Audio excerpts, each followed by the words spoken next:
were dozens of voodoo dolls nailed up and down the wall facing Amisha.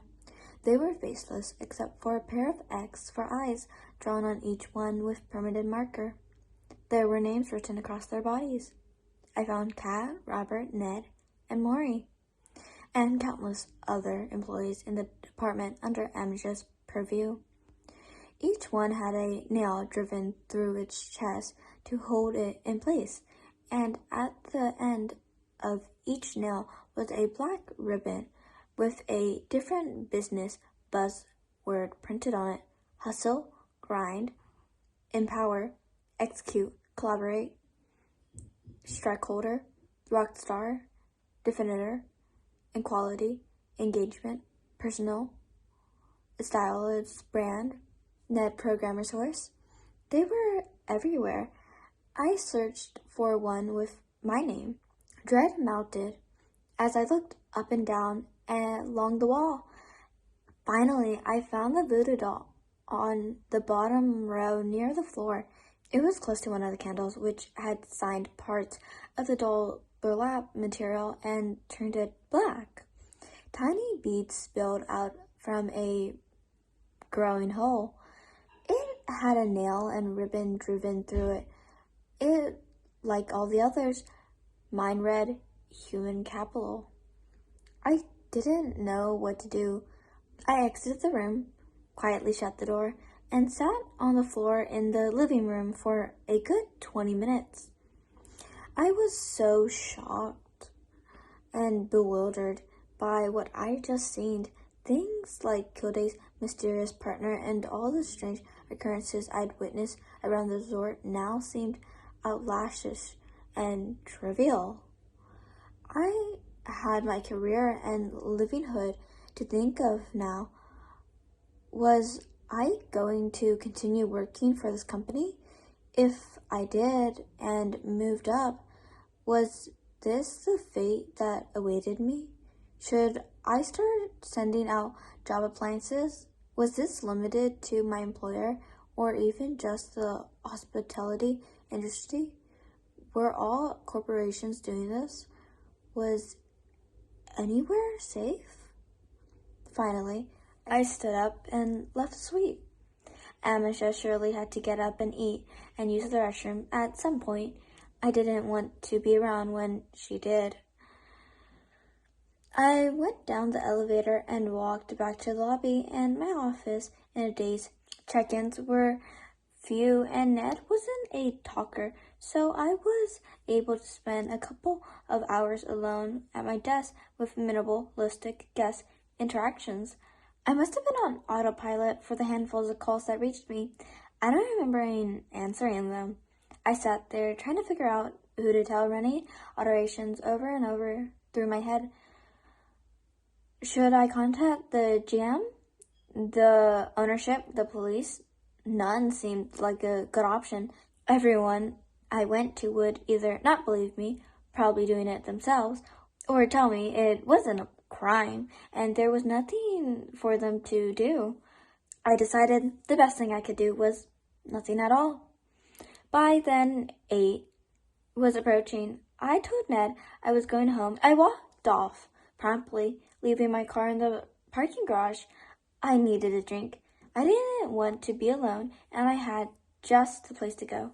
My resort had a footbridge to the beach that crossed over a major road traveling along the coast.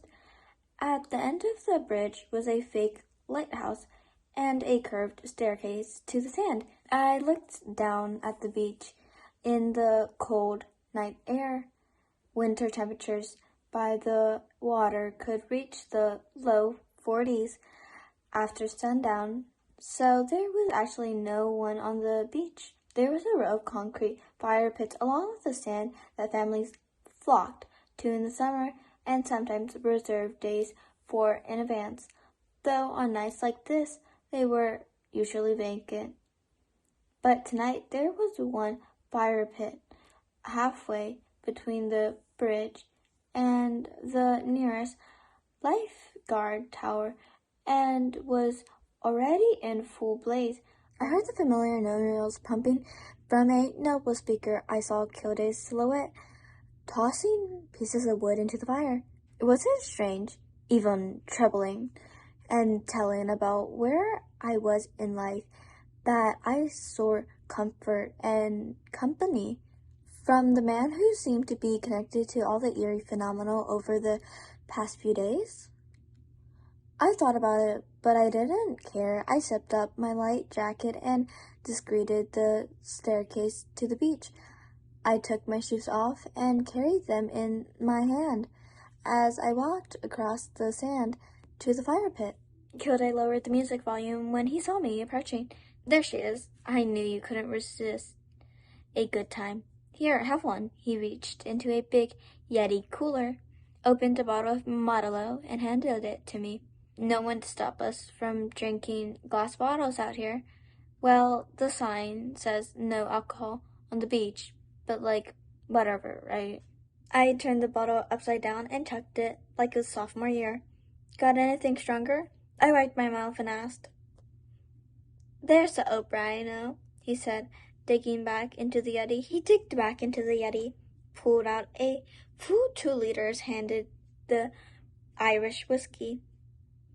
He took a long whisk and then passed it to me. I couldn't pour it like he did, but I swallowed enough to make my younger self proud. Where's your partner? I asked, handing the whiskey back to him.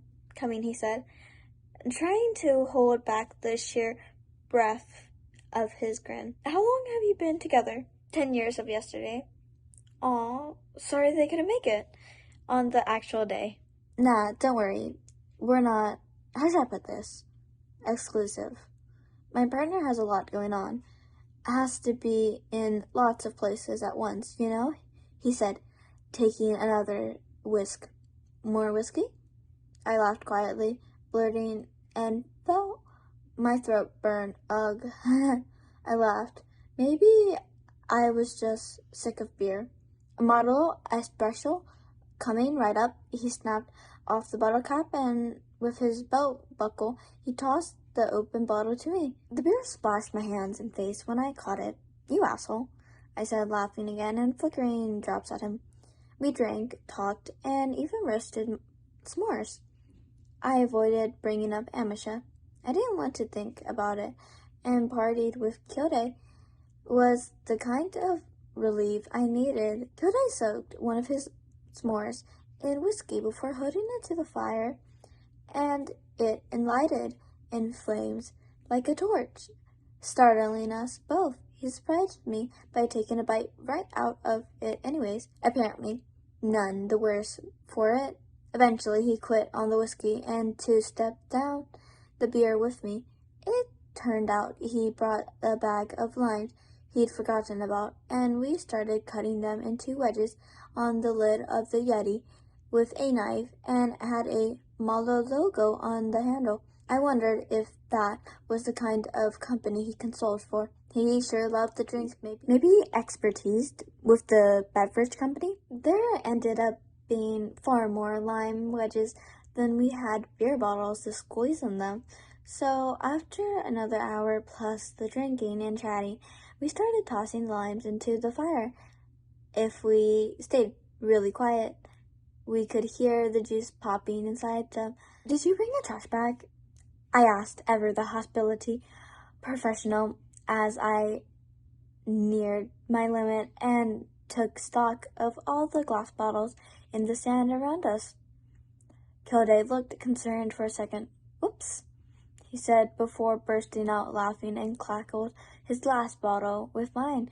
Beer came down through my nose, which only made me laugh harder. I took another sip, and I was done. Too hammered to keep going, Kilday picked up one of the empty bottles and tossed it straight into the fire.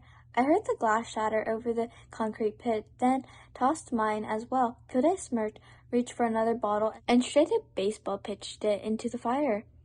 We turned to each other and burst out laughing again. We both stood up and walked around the fire, picking up empty Modelo bottles and just chucking them into the pit. I can't imagine what people would have thought if it had been spring or summer and there was anyone around us.